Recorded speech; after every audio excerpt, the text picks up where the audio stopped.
is Richard Smith with Mr. Quik Home Services. I'm at a property here. We're going to go over different shutoffs on things, just practicing shutoffs.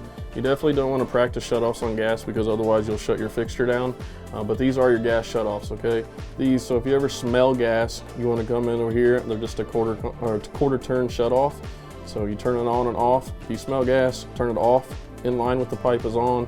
Facing this way or that way is off. So if you smell gas at a certain fixture, shut that off, call the gas company. Now if you're not really sure where it's not isolated from, these is your manifold to the house. Not every house has these, but this house does. Older homes do not. You have to find your main coming in. But in this purpose here, you can see right here is your manifold. This is your main coming in. And then you got your other main here too, so you actually have double dose of shutoffs. This will shut your whole house off. So with this one, same thing, they're all in line with the pipe. Now by code, each fixture should have its own shutoff, just like the water heater does here, which is kind of hidden. Same thing. But yeah, if you ever smell gas out of fixture, you always want to shut it off to that fixture. That way it deletes that. That way you don't have to shut down your whole house. Now if you smell and you're not really sure where it's coming from, shut the main off, call the gas company, and they'll come out.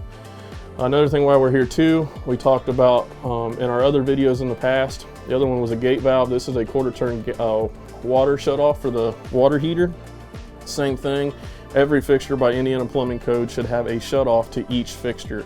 This one does, and it's in good working condition. Another thing while I'm here too, so you can see that, that's on and this is off.